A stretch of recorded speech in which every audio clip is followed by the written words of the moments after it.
Sir మా colleague ఉన్నారు. So వాళ్ళకి kid I think around 1 year, I don't know 1 year ఉందో లేదో తెలీదు. నేను తరచుగా వింటూ ఉంటానన్నమాట. మా అబ్బాయి ఇలా ఇయర్ పట్టుకొని మరి ఎందుకో నొప్పో మరి ఏంటో తెలియదు కానీ బాగా ఇలా ఇయర్ పట్టుకొని నైట్ పూట ఏడుస్తూ ఉంటాడు ఇలా అని చెప్తూ ఉంటారు.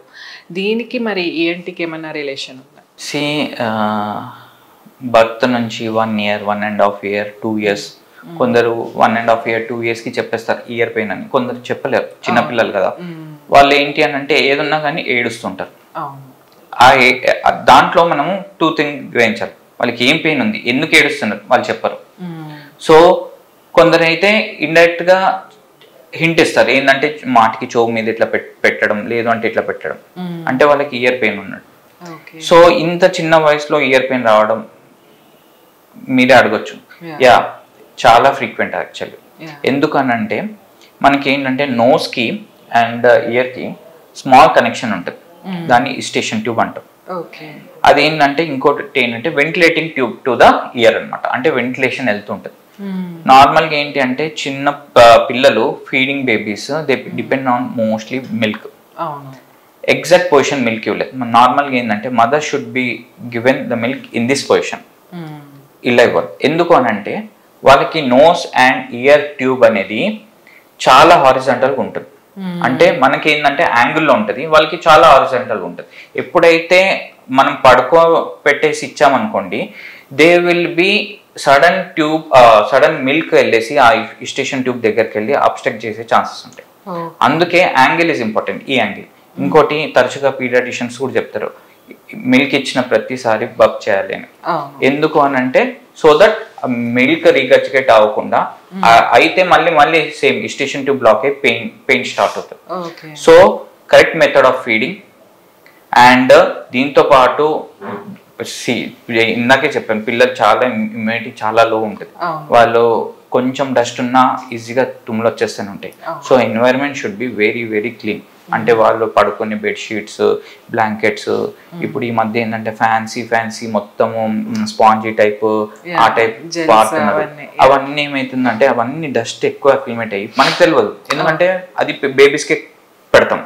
సో వాటి ఏంటంటే ఇరిటేషన్ అయ్యి వాళ్ళు ఆల్రెడీ చాలా చిన్న ముక్కు, చాలా చిన్న ట్యూబ్ ఈజీగా బ్లాక్ అయిపోయి ఆటోమేటిక్ ఇయర్ పెయిన్ స్టార్ట్ అవుతుంటాయి. సో నోస్ వలన వాళ్ళకి ఇయర్ పెయిన్ స్టార్ట్ అవుతుంది అనమాట. So correct feeding is important. And cold వల్ల కూడా చాలా మందికి నోస్ లో ఇయర్ లో ఇలా ఫ్లూయిడ్ లీక్ అవుతూ ఉంటుంది. సో ఇది ఎంత నెగ్లెక్ట్ చేస్తే అలా. నార్మల్గా ఏంది అని అంటే ఇయర్ లో కూడా మనకి ఎక్స్టర్నల్ ఇయర్ ఉంటుంది, మిడిల్ ఇయర్ ఉంటుంది. ఈ ఇందాకే చెప్పాను కదా, నోస్ ట్యూబ్ అనేది ఎగ్జాక్ట్లీ మిడిల్ ఇయర్ లో ఓపెన్ అవుతుంది. మిడిల్ ఇయర్ లో ఏంది అని అంటే మ్యూకోసా ఉంటుంది. ఈ మ్యూకోసాలో ఎప్పుడు సెక్రీషన్స్ అవుతూనే ఉంటాయి. అది ఏంటంటే స్టేషన్ ట్యూబ్ నుంచి బయటకు వచ్చేస్తుంటుంది. ఎప్పుడైతే కోల్డ్ అవుతుందో ఈ నోస్ బ్లాక్ అయిపోయి ఈ స్టేషన్ ట్యూబ్ బ్లాక్ అయిపోయి ఆ ఫ్లూయిడ్ అంతా అక్కడ మిడిల్ ఇయర్ లో జామ్ అయిపోతుంది. అదేంటి ఆటోమేటిక్ ఇది స్టేషన్ ట్యూబ్ బ్లాక్ ఉంది అంటే ఈ ట్యూబ్ బ్లాక్ ఉంది, ఈ వే లేదు ఇంకా దానికి. ఎక్కడి నుంచి రావాలి? ఇయర్ డ్రమ్ బ్రేక్ చేసుకొని పర్ఫరేషన్ చేసుకొని చీమ వచ్చేస్తుంటుంది. సో అందుకే ఇనిషియల్ గా అదేంటి అని అంటే సీరియస్ ఓటైటిస్ మీడియా అంటాం అనమాట. సీరియస్ డిశ్చార్జ్ అంతా వెళ్ళి అక్లిమేట్ అవుతుంది. అది అప్పుడు ఉన్నప్పుడే కరెక్ట్గా నోస్ బ్లాక్ తీసేసాం అనుకోండి, ఆటోమేటిక్ వెళ్ళిపోతుంది. అది ఫ్రీక్వెన్సీ పెరిగి నెక్స్ట్ అక్యూట్ ఓటైటిస్ మీడియా, దాని తర్వాత మన ఇదేమంటారు క్రానిక్ సిఎస్ఎం లా కూడా డీల్ చేస్తుంది. సో దాన్ని ఏంటంటే ఇనిషియల్గా నోస్ బ్లాక్ ఉన్నప్పుడే ట్రీట్ చేసేసాం అనుకో, ఇయర్ పెయిన్ మ్యాక్సిమం అవాయిడ్ చేసేయచ్చు. ఇప్పుడు ఇలా చిన్నపిల్లలు ఎక్స్పెషల్లీ మెడిసిన్స్ తోనే ట్రీట్ చేయొచ్చా, లేకపోతే మనమైతే ఆవిరి పట్టుకోమని చెప్తూ ఉంటారు, నోస్ డ్రాప్స్ ఇలాంటివి కూడా చేయొచ్చా పిల్లలు? వాళ్ళకి చాలా మటుకు ఏంటంటే చిన్నపిల్లలకి మ్యాక్సిమం ఏం పెద్ద మెడిసిన్స్ ఇవ్వలేము. ఎందుకంటే age around 6 months, 1 month baby, 2 days babies కూడా తీసుకొని వస్తుంటారు, 1 month బేబీ తీసుకొని వస్తుంటారు. వాళ్ళకి ఏమి ఇస్తాం, ఏమి ఇవ్వం. సో మ్యాక్సిమం ఏంటి అని అంటే ఫస్ట్ అక్కడ వరకు రానివ్వద్దు. ఏంటంటే కరెక్ట్ పొజిషన్స్ ఇవన్నీ మదర్ మిల్క్ ఇవ్వడం ఇవన్నీ కరెక్ట్ చేసుకుంటే చాలా మటుకు ప్రాబ్లమ్ స్టార్ట్ అవుతుంది. ఒకవేళ అప్పటికి కూడా సపోజ్ ఇయర్ పెయిన్ స్టార్ట్ అవ్వడము, లేదు అని అంటే నోస్ బ్లాక్ అవ్వడము, వాళ్ళకి చిన్న డ్రాప్స్ ఉంటాయి, నాన్ టాక్సిక్ అంటే అంత పెద్ద డ్రాప్స్ కూడా కాదు, జస్ట్ అది ఏంటంటే మ్యూకస్ మొత్తం తీసేయడం ఆర్ఎల్స్ క్రస్ట్ అంతా తీసేయడం, దానివల్ల చిన్న సైలెంట్ డ్రాప్స్ ఉంటాయి. ఆ స్ప్రే చేయడం వల్ల వాళ్ళకి already mucus I mean disease or ఇదేమంటారు సెక్రీషన్స్ అన్ని బయటకు వచ్చే ఛాన్సెస్ ఉన్నాయి. Okay. At the same time ఇలానే నా ఫ్రెండ్ ఒకరు సింగర్ ఉన్నారు. సో సింగర్కి వాయిస్ అనేది చాలా important. At the same time teachers కూడా కొంతమంది ఉన్నారు. వాళ్ళకు కూడా ఏంటంటే సడన్గా ఒక్కొక్కసారి వాయిస్ చేంజ్ అయిపోతుంది కంప్లీట్గా. బట్ వాళ్ళకి అది ఇంపార్టెంట్. దీనికి కూడా ఏమైనా రీజన్స్ ఉంటాయా? మీరే చెప్తున్నారు సింగర్స్ అండ్ టీచర్స్ ప్రొఫెషన్స్ అని. సో వాళ్ళు ఏంటి వోకల్ కార్డ్ బాగా ఫ్రీక్వెంట్గా యూజ్ చేస్తారు. ప్లస్ సింగర్స్ కూడా చూసుకుంటే వాళ్ళు పిచ్ హై పిచ్ లో పిచ్ చాలా వేరియేషన్స్ ఉంటాయి వాళ్ళకి. ప్లస్ కంటిన్యూస్ ఒక సాంగ్ రిలీజ్ చేయాలంటే వాళ్ళు ఒకసారి అవ్వదు, ఫ్రీక్వెంట్గా ఇవ్వాలి. సో వాళ్ళకి ఏమవుతుంది అంటే వోకల్ కార్డ్స్ ఆల్రెడీ స్ట్రెయిన్ అయిపోయి వాళ్ళకి ఏమవుతుంది అంటే వోకల్ నాడిల్స్ అని అంటాం అనమాట. వోకల్ కార్డ్స్ ఏంటంటే జస్ట్ రబ్బర్ బ్యాండ్స్ టైప్ ఉంటాయి అనమాట.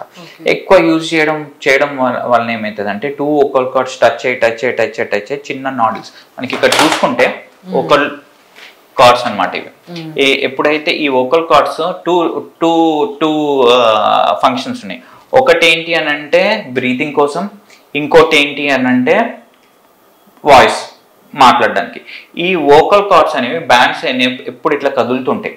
ఎప్పుడైతే సింగర్స్ టీచర్స్ ఏం చేస్తారు, హై పిచ్ స్టూడెంట్స్ మీద అరవడము, గట్టిగా అరవడం, కంటిన్యూస్ ఒక లెసన్ చెప్పడము, ఇంకో పీరియడ్కి ఇంకో lesson, almost through out day వాళ్ళు ఎప్పుడు ఇంకా ఆల్మోస్ట్ ఫ్రమ్ 8 నుంచి స్టార్ట్ అవుతాయి 5-6 వరకు కంటిన్యూస్ అన్ని క్లాసెస్ ఉంటాయి. కాబట్టి వాళ్ళు కూడా వోకల్ స్ట్రెయిన్ అవుతాయి. దీనివల్ల ఏమవుతుంది అంటే ఈ చిన్న ఫ్రీ ఎడ్జెస్ మీద వాళ్ళకి చిన్న నాడిల్స్ అవుతాయి. అది ఇనిషియల్గా ఏంటి అని అంటే ఇనిషియల్గా సిమ్టమాటిక్ ట్రీట్మెంట్ అంటే ఆ సిమ్టమ్స్ని తగ్గించేస్తే అంటే వాయిస్ చేంజ్ని తగ్గించుకుంటే వెళ్ళిపోతుంది. ఒకవేళ వాళ్ళు ఈ ప్రికాషన్స్ కరెక్ట్గా తీసుకోకుండా అట్లానే ముందుకెళ్ళారనుకోండి మళ్ళీ వాళ్ళకి సర్జరీ వరకు వెళ్ళాల్సి వస్తుంది. ఏం ప్రికాషన్స్, పెద్ద ప్రికాషన్స్ కూడా ఏమి, వోకల్ హైడ్రేషన్స్ ఇవ్వాలి. ఓకే, ఎప్పుడైతే మనకి ఎప్పుడు లోపల ఎక్కువ మాట్లాడుతుంటే డ్రై అయిపోతుంటుంది, అట్లా వోకల్ కార్డ్స్ కూడా డ్రై అయిపోతుంది. హైడ్రేషన్ ఇవ్వాలి, వాయిస్ టెస్ట్ ఇవ్వాలి. వాయిస్ టెస్ట్ ఇప్పుడు ఒకటేసారి కంటిన్యూస్ యూస్ చేసే బదులు కొంచెం వాయిస్ టెస్ట్ ఇస్తుంటే ఆ బ్యాండ్స్ ఇరిటేషన్ అండ్ టచింగ్ రెండు టచ్ చేయడం కూడా చాలా తక్కువ ఉంటుంది. ఇంకోటి ఏంటంటే steam inhalation through mouth also work goods అనమాట. సో వీళ్ళకి ఏంటంటే టెంపరీగా కొంచెం వాయిస్ టెస్ట్ ఇస్తే, వాయిస్ టెస్ట్ అంటే అబ్సల్యూట్ వాయిస్ టెస్ట్ ఇస్తే ఇంకా బెటర్, మాట్లాడకుండా ఉండడం ఒక 2-3 days టోటల్ కొందరికి సెట్ అయిపోతుంది. లేదు ఇంకా ఫ్రీక్వెంట్ ఇంకా అట్లే ఉంది అని అంటే అప్పుడు మేము ఆటోమేటిక్ ఇంకా వీడియో లారింగోస్కోపీ చూసుకొని వోకల్ నాడిల్స్ 1 side ఉన్నాయా 2 sides ఉన్నాయా లేకపోతే సైజ్ చూసుకొని దాన్ని బట్టి సిమ్టమాటిక్ ట్రీట్మెంట్ ఆర్ సర్జరీ చెప్తాం. రీసెంట్గా నేను ఒక ఫ్రెండ్ని కలిస్తే తనకి నెక్ పైన స్వెల్లింగ్ కనపడింది. So as a head and neck surgeon ఇట్లా స్వెల్లింగ్ ఉంటే ఏమైనా ప్రమాదం ఉంటుందా, ఏమై ఉండొచ్చు? హెడ్ అండ్ నెక్, ఇప్పుడు నెక్ భాగం తీసుకుంటే మనకి ఇక్కడ నుంచి ఇక్కడ వరకు చాలా ఆర్గన్స్ ఉంటాయి, లింఫ్ నోడ్స్ ఉంటాయి, లేదు అని అంటే మసిల్స్ ఉంటాయి, దాంతోపాటు మనకి థైరాయిడ్ ఉంటుంది. మోస్ట్లీ ఫీమేల్ అంటున్నారు కాబట్టి థైరాయిడ్ ఉండొచ్చు తనకి. మనం థైరాయిడ్ దీని గ్లాండ్ ఏంటి అని అంటే మనకి T3, T4 that is responsible, thyroid hormones, that is responsible for all our body function. అన్ని ఫంక్షన్స్ కి one of the part thyroid. కొందరికి ఏంటి అని అంటే ఈ థైరాయిడ్ ఫీమేల్స్ కి ఎక్కువ ఏంటి అని అంటే ఆ T3, T4 సెక్రీషన్స్ చాలా తక్కువ ఉంటాయి. దీనికి నార్మల్ టాబ్లెట్స్ ఇచ్చేసి, లేదంటే హైపర్ ఉంటే హైపర్ దానికి తగ్గించడం, లేదంటే హైపో ఉంటే థైరాయిడ్ టాబ్లెట్స్ వాడితే సరిపోతుంది. కొందరికి ఏంటి అని అంటే చిన్న లంప్స్ స్టార్ట్, చిన్న స్వెల్లింగ్స్ వస్తాయి థైరాయిడ్స్కి. అది ఒక సైడ్ ఉందా 2 side ఉందా, చిన్నగా ఉందా పెద్దగా ఉందా, కొందరికి ఏంటంటే చాలా పెద్దగా ఉంటాయి. కాస్మెటిక్గా చూస్తే కూడా, ఎందుకంటే ఫీమేల్కి ఫేస్ అండ్ నెక్ కొంచెం కాస్మెటిక్ రీజన్స్, సో వాళ్ళకి చూడగానే కొంచెం ఆడగా కనిపిస్తుంటుంది. వాళ్ళు ఏంటంటే డైరెక్ట్ వచ్చేస్తారు, సార్ నాకు కనిపిస్తుంది. కొందరు ఏంటంటే చిన్నగా ఉంటుంది, మాకేంటంటే కరెక్ట్ అవే కనిపిస్తాయి, వాళ్ళకి అసలు కనిపించవు కూడా, ఇంట్లో వాళ్ళు కూడా కనిపించవు, ఎందుకంటే చాలా చిన్నగా ఉంటుంది.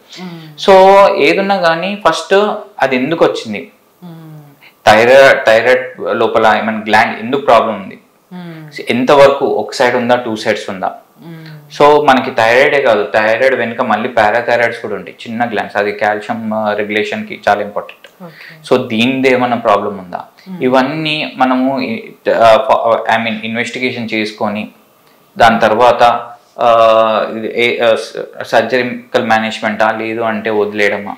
ఎందుకంటే ఈ థైరాయిడ్స్ కొందరికి ఏంటంటే మాకు ఆల్రెడీ చిన్న నాడీలను వదిలేసి ఉంటారు, వాళ్ళు ఎక్కడో చెక్ చేయించుకుంటారు. దాంట్లో ఏంటంటే చేంజెస్ వచ్చేసి కొందరికి ఏంటి అంటే చిన్న క్యాన్సర్ గడ్డలా కూడా మారే ఛాన్సెస్ ఉంటాయి. సో ఇనిషియల్ ట్రీట్మెంట్ అంటే ఎఫ్ఎన్ఏసి అంటాం, ఫైవ్ నీడిల్ ఆస్పిరేషన్ అంటాం అనమాట. దాంట్లో మనకు తెలిసిపోతుంది ఎక్కడి వరకు ఏంటి, అసలు నార్మల్ నాడిలా, బెనాన్ నాడిలా, లేదంటే జస్ట్ ఒక కొలైట్ సిస్టా, లేదు అని అంటే డిఫరెంట్ టైప్స్ ఆఫ్ కార్సినోమాస్ ఉంటాయి. దానివల్ల మనకి అట్లీస్ట్ కొంచెం బ్రీఫ్ ఇన్ఫర్మేషన్ వస్తుంది, దాన్ని బట్టి నెక్స్ట్ స్టేజ్ మేము వెళ్ళొచ్చు. Okay, yeah. అండ్ ఫైనల్గా మీరు ఇచ్చే సజెషన్స్ కానీ ప్రికాషన్స్ కానీ రిలేటెడ్ టు మీ ప్రొఫెషన్?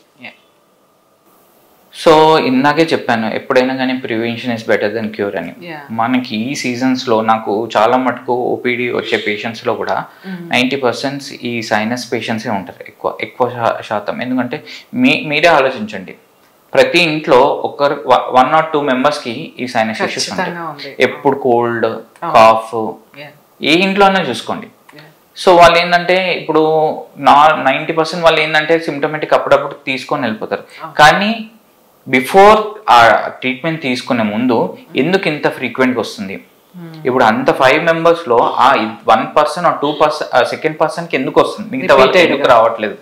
ఇమ్యూన్ సిస్టమ్ ఏమైనా లోపమా, లేదు అంటే ఆల్రెడీ ఆయనకి నోస్ ఏమైనా ప్రాబ్లం ఉందా, లేదంటే థ్రోట్ ఇష్యూస్ ఉన్నాయా, లేదు అంటే అవన్నీ ఇవాల్యుయేట్ చేసేసుకొని మేము ఎట్లా ఇవాల్యుయేట్ చేసేసి ఎక్స్ప్లెయిన్ చేసేస్తాం దీనివల్ల ఇది కాస్ట్ ఉందని. సో దాన్ని బట్టి మనం ఏంటంటే ఒకవేళ ఎలర్జీస్ ఉన్నాయి, సపోజ్ ఎలర్జీ మెయిన్ రీజన్ ఉందనుకో, ఎలర్జీ ప్రివెంట్ చేసేసుకుంటే ఆటోమేటిక్ మనం మెడిసిన్స్ కూడా వాడక్కర్లేదు, ఈవెన్ సర్జరీ వరకు కూడా వెళ్ళక్కర్లేదు. సో ఇవాల్యుయేషన్ అంటే కొంచెం గ్రహించడం అంతే, ఎందుకు ఫ్రీక్వెంట్గా వస్తుంది వెళ్ళి ఒకసారి చెక్ చేయించుకుంటే బెటరా, ఆ చెక్ చేసుకుంటే మేము డీల్ చేసేస్తున్నాం. అండ్ మన ఈ జనరేషన్ని చూసుకుంటే అందరూ జంక్ ఫుడ్కి అయితే అలవాటు పడిపోయారు. అండ్ స్ట్రెస్ అనేది ఒక పార్ట్ అయిపోయింది, యాజ్ ఫోన్ కూడా మన బాడీలో ఒక పార్ట్ అయిపోయింది. జస్ట్ దీని గురించి మీ సజెషన్? నేను junk food and junk food గురించి అయితే చెప్పలేను, కానీ ఫోన్ గురించి చాలా మటుకు చెప్పగలుగుతాను. ఎందుకనంటే ఈ రీసెంట్గా నాకు వచ్చే కేసెస్లో ఫోన్ అడిక్షన్ చిన్న పిల్లల దగ్గర నుంచి 85-90 ఏజ్ వాళ్ళు కూడా ఫోన్ అడిక్ట్ అయిపోతుంది. సో వీళ్ళకి ఏమవుతుంది అని అంటే వట్టిగో ఇష్యూస్ మొదలవుతున్నాయి. వట్టిగో అంటే గిడ్డినెస్ ఇష్యూస్. ఎందుకంటే కంటిన్యూస్ త్రూ అవుట్ డే వాళ్ళ నెక్ బెండ్ చేయడమే, త్రూ అవుట్ డే నెక్ బెండే ఉంటుంది. ఎందుకంటే మనం ఫోన్ ఎప్పుడు ఎవరు ఇక్కడ చూడం, త్రూ అవుట్ నెక్. దీనివల్ల ఏమవుతుందంటే సర్వైకల్ స్పాండిలైసిస్ అయ్యి వాళ్ళకు గిడ్డినెస్ కూడా స్టార్ట్ అవుతుంది. ప్లస్ ఇంకోటి ఏంటంటే 2-3 మా కొలీగ్ పిల్లలకే చూస్తే చిన్న ఏజ్ అరౌండ్ 1.5 year అలా అంటే వాళ్ళకి స్క్వింట్ కూడా డెవలప్ అవుతుంది. ఎందుకంటే ఫోన్ అడిక్షన్ వలన స్క్వింట్ డెవలప్ అవుతుంది. సో ఇవన్నీ అవాయిడ్ చేసుకుంటే అట్లీస్ట్ అక్కడ వరకు వెళ్ళదు. సో మ్యాక్సిమం ఏంటంటే పేరెంట్స్ ఆర్ఎల్స్ ఇంట్లో ఫ్యామిలీ మెంబర్స్ టైం స్పెండ్ చేస్తే కిడ్స్తో అన్నా మా పేరెంట్స్తో అన్నా వాళ్ళు ఆటోమేటిక్ ఫోన్ అడిక్షన్ తక్కువైపోతుంది. మనకి ఏంటంటే maximum time phones personal life కూడా పక్క పెట్టేసి ఫోన్స్. దీనివల్ల ఏంటి అని అంటే ఇవన్నీ ఇష్యూస్ స్టార్ట్ అవుతున్నాయి. సో హోప్ఫుల్లీ మీరు చెప్పిన సజెషన్స్ అన్ని మా ఆడియన్స్ పాటిస్తారని కోరుకుంటూ thank you sir. Thank you.